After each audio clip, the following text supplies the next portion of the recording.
First we cook some chopped apples with butter and cinnamon. And then we make a little bit of honey, about 2 tablespoons.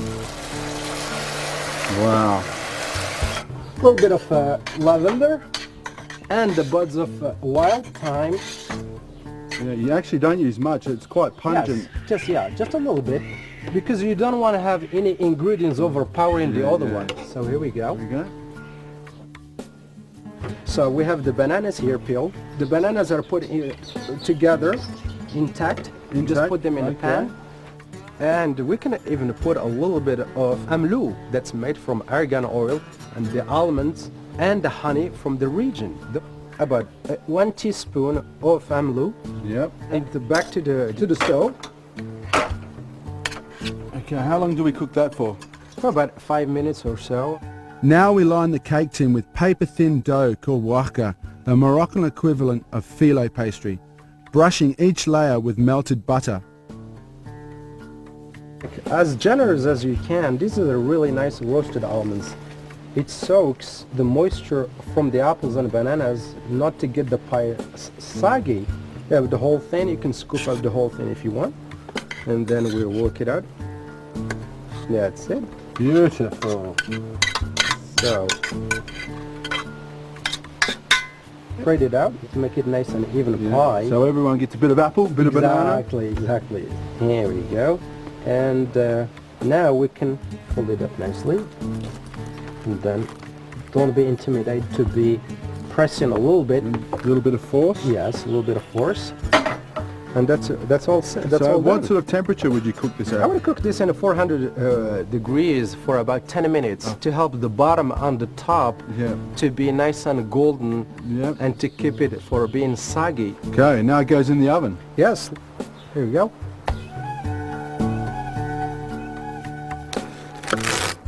The finished apple pastilla. It looks too good to eat. Cheers, mate. Cheers, mate.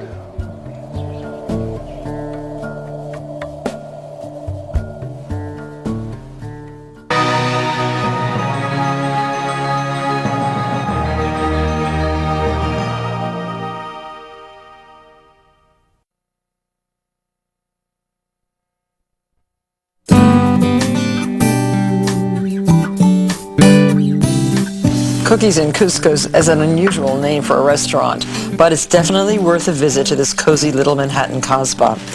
Chef Moha Orchid is originally from southern Morocco, and he's been cooking Moroccan food at his mother's side since he was 6 years old, right? Exactly, yes. Well, it's very nice to have you here today. Thank you so much. Especially nice to see you cooking in a tagine, which is the typical Moroccan cooking pot. That's now, right. what makes the tagine such an excellent cooking pot?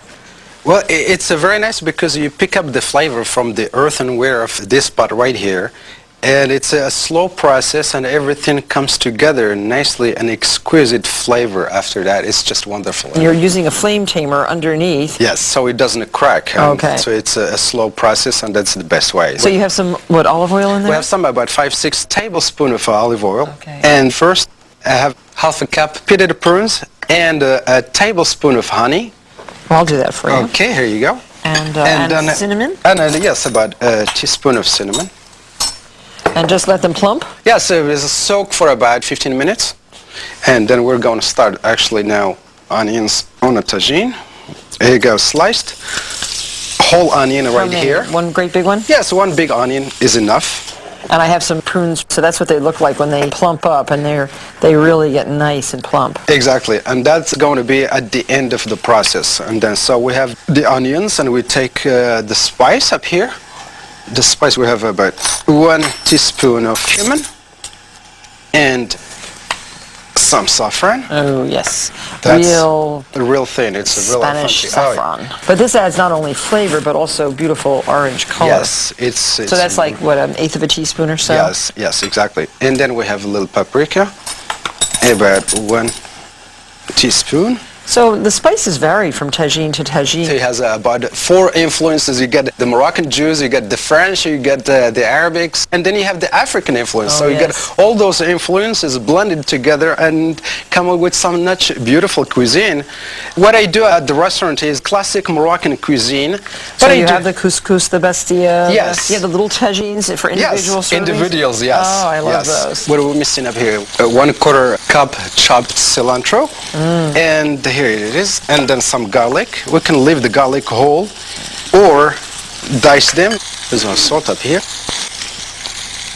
So what, like a teaspoon of salt? Yes, and teaspoon and maybe a half teaspoon of black pepper. Now we're going to leave it for about 5-10 minutes. We're going to cover it.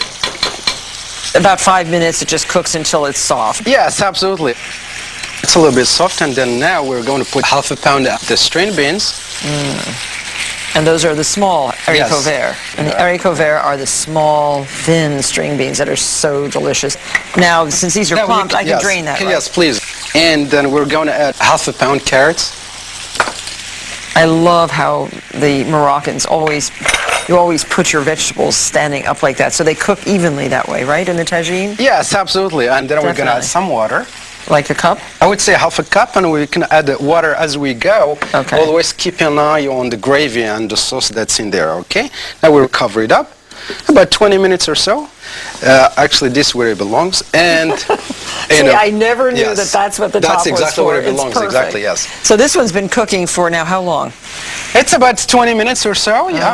Oh, how gorgeous. Everything comes together nicely.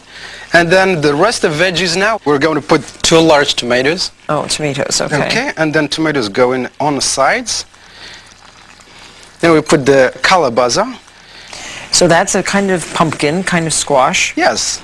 They do exist in the grocery stores around here. Yes, they do. I guess it's tender and very nice, very pumpkin-y. Half a pound of calabaza. Okay. And so, and now you add to the pumpkin potatoes. Oh, and look how nicely Yeah. you cut them lengthwise. Yeah, it's a really nice because with the steam that comes from the tagine, it really cooks by itself, and then we want to keep them intact. And now it's ready.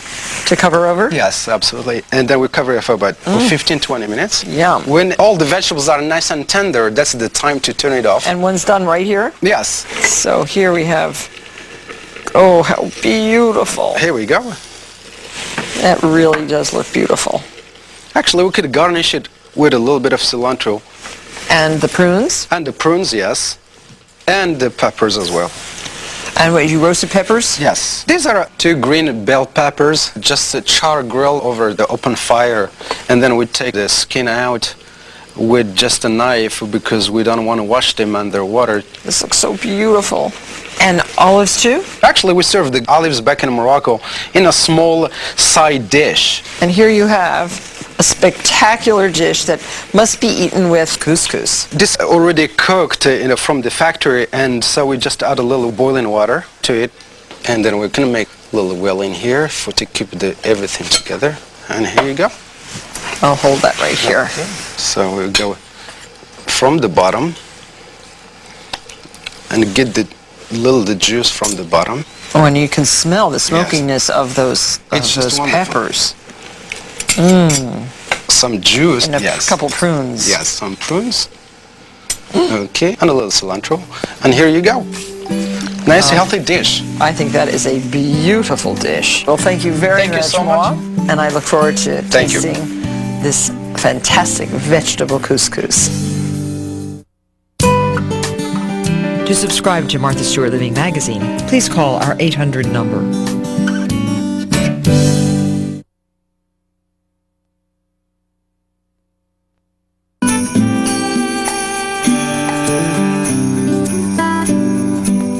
When you read his name, it's Chef Moha Orchid, but it's said Moha Orchid. And he owns New York City's Moroccan Cafe and Bakery, cookies and couscous. He's here to share his rich culinary heritage with us. Welcome, Moha. Thank you, Martha. Now, how come your name is M-O-H-A and you say Moha?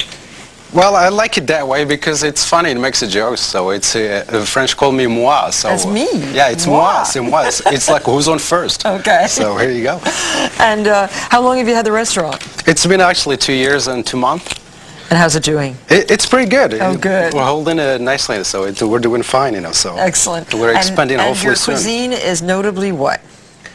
It's actually classic Moroccan, but we have a little bit of everything. We have even a pasta dish in the menu, and we have a few fish dishes in the menu, and we do have exotic sorbet and ice cream. I hear and it's Viennese wonderful. cookies. I hear Thank that's you. Wonderful. Well, today, Moha, not me, but Moha, has, That's has right. agreed to cook a traditional Moroccan dish that smells so good. And I'm going to give you a peek because I just want you to see. This is a tagine. And you may have seen us use a tagine before. And inside, a spectacular dish of chicken, okra, and quince. Now this is a great combination, and I've never had quince in a Moroccan dish before. It is. It's my favorite dish. Oh, I cannot wait. So you're preparing what, 2 quince? So we have a quince on boiling water with a little bit of lemon juice, and we have to put. So these were cut earlier and put in acidulated water? Yes, yeah, exactly. And it's because this quince gets dark if we don't put a little bit of lemon juice right away. Yes. It's not really edible. It's not edible by itself. Yes. We have to cook it, but it shouldn't be overdone. And then your tagine is getting nice and hot. Yes. And you have olive oil in there? Yes, we have 5½ tablespoons of olive oil. So into the dish goes? Half an onion sliced. If you wouldn't mind to do some onions for me first. Oh, okay, saute them? Yeah, saute this to translucid. Okay, and what, just a little bit of oil? Yeah, so this is a half portion of the onion we have in the recipe. Okay, we're going to put this onion right here. While you're doing that. So why do you have to cook it here if you have it there? Well, this onion are going to melt eventually, so it's nice to put this as a garnish when we finish on the top. And it looks nice, So. Okay. Okay, we're going to 1 teaspoon of garlic. So everything slow cooks in a tagine, and the juices kind of rise up the conical top and fall back down. Yes. So it doesn't evaporate, the juices stay in? Stay in, yeah, so we don't have to put too much water, actually. So we have some onions up here. We're going to put 1 teaspoon of cumin. Now what's that? This is ginger, dried. 1 teaspoon ground ginger. Oh, now what's that? Oh, this is actually 1 teaspoon saffron. It gives a color, but it has taste. More flavor too. That's exactly. A delicious taste. And we keep stirring a little bit this, and that's about ready now to put the chicken. So this is a whole chicken, 8 pieces. Yeah, 1 4-pound chicken. And we'll leave the bones in because for a little flavor, it's nice to have the bones. And what about salt and pepper? Do you need any? Yeah, we need a little bit of salt and pepper. Here it is. 1 teaspoon of salt, about 1/2 teaspoon of pepper. Gorgeous. And it's always nice to keep it low heat because we don't want to burn the bottom. And if it's burned a little bit, it's always okay because it's tasty. Exactly. It's so tasty and you get it all done. Okay. That's covered. It's going to simmer for a few minutes. Okay. And then we're going to add the okra, which is right here. Now, is that all prepared? Yes, it's actually my favorite. So how long do you keep it covered like this with the chicken? It's about 5-10 minutes. Okay. And then we take the okra, actually we just cut a little bit the stem, but not split or cut in half because we want to keep the juice of the okra intact. And actually we have to choose the smaller size. So this has been about 5 minutes, should we look? Yes, and that's nice. And actually we could stir a little bit to have the chicken coat a little bit of the saffron color. It's a very nice a winter dish, and then it's easy to make, and it's a very healthy dish and hardy for a winter or a fall. Okay, it's a time to put the okra now. So what we do is plant the okra like this. So it's planted. Yes, exactly. Like a garden. Yes. And we don't want to give one side more than the other. No, because we absolutely not. Now, when do the quince go on? The quince go actually right now. So they've just gotten a little bit soft. Yeah, soft. And actually this have to go into ice water because we want to stop the process of cooking by put them in ice water right away. Now what we do is we take the quince and put them right here. Here you go. Now, the water. I wondered if you had anything else to add. Yes. Just what, like a quarter of a cup? A quarter of a cup of water, but you have to keep watching if you need some water in there. And that's good. It's going to steam. Will come out, and then about half an hour, it's ready to serve. Can I show this one? You've had the. Yes. You've had the. Oh, it's open with a spoon. Yes. On the side, just to crack it a little bit, Exactly. right? Yes. And then. And here we go. Oh, so it's so pretty. Now you add your onions. Yeah, we add the onions on the top for the garnish. There you are. Okay. And it's then the best way to serve it is with bread or some like couscous this? on the side. Yes. Okay. Yeah, exactly. And it's wonderful. Well, thank you very much. This is exquisite, and what a wonderful blend of unusual flavors. Thank you very Thank much, you so Moha. It's a pleasure to be with you. Martha, it's a pleasure to be here. Thank you. Thank you so much.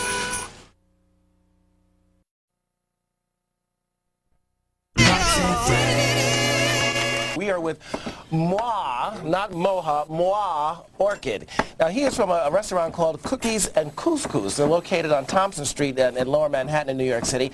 And, you know, with all the rain and stuff and snow that's going in here, yes, with all the rain that's going on here in New York City and snow and stuff like that, you know, you want to warm the cockles of your heart with soup. Tell us about this pumpkin soup.